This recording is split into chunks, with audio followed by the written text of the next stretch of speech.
Hanamkonda arts college ప్రాంగణంలో BC రాజకీయ యుద్ధ పేరీ సభ జరుగుతోంది. ఇప్పుడు అలా చూద్దాం.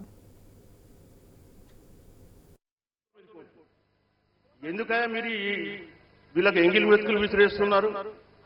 ఇవాళ భారతదేశంలో ఎక్కడ లేనటువంటి ధనవంతులు మన హైదరాబాద్ నగరంలో ఉన్నారు. ఊరున్ ఇండియా అని ఒక రిపోర్ట్ ఇచ్చారు 2024లో. దాని ప్రకారం భారతదేశంలో ముంబై, ఢిల్లీ తర్వాత అత్యధికంగా ధనవంతులు ఉన్నటువంటి ప్రదేశం హైదరాబాద్. ఎట్లయింది భారతదేశంలో హైదరాబాద్ 3వ స్థానానికి?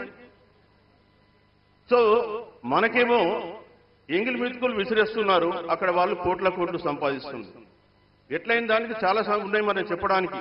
మరి ఇక్కడ నా వెనుక ఉన్న వాళ్ళు కొద్దిగా టైం అంటున్నారు కాబట్టి నేను కొద్దిగా తగ్గించాల్సి వస్తుంది. ముఖ్యంగా ఇప్పుడు హైదరాబాద్ లో బిలియన్ సంపద అంటే $1 బిలియన్ దాటిన వాళ్ళు 18 మంది ఉన్నట్టు వాళ్ళు లెక్క తెచ్చారు. ఆ 18 మంది ఓసీలే, ఒక్కడు బీసీ లేడు, ఎస్సీ లేడు, ఎస్టీ లేడు. ఇది పరిస్థితి. ఇవాళ హైదరాబాద్ భారతదేశంలో 3వ స్థానంలో రిచెస్ట్ ప్లేస్ ఎట్లయిందంటే అది. మీరు అదే విధంగా చూస్తే కేంద్ర ప్రభుత్వము గత 10 సంవత్సరాలుగా 14.5 లక్షల కోట్లు రుణమాఫీ చేసినట్టు లోక్సభలో చెప్పినారు 2024లో.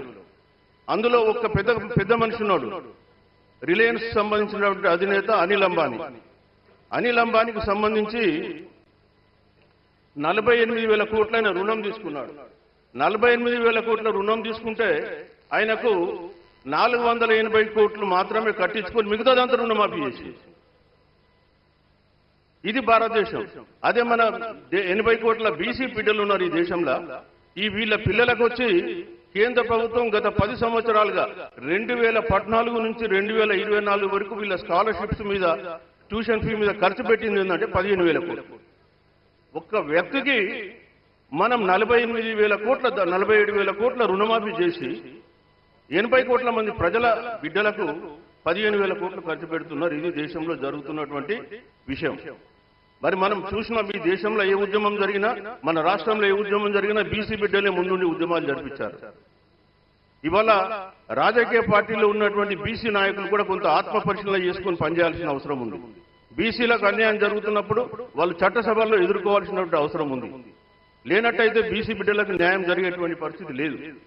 ఇవాళ ఏదో బీసీ బిడ్డలు కొంత చదువుకొని ముందుకు వచ్చి ఉద్యోగాలు పొందాం రా అంటే ఒకవైపు ప్రైవేటైజేషన్ పేరు అటు ఉద్యోగాలు పోయినాయి, ఇంకో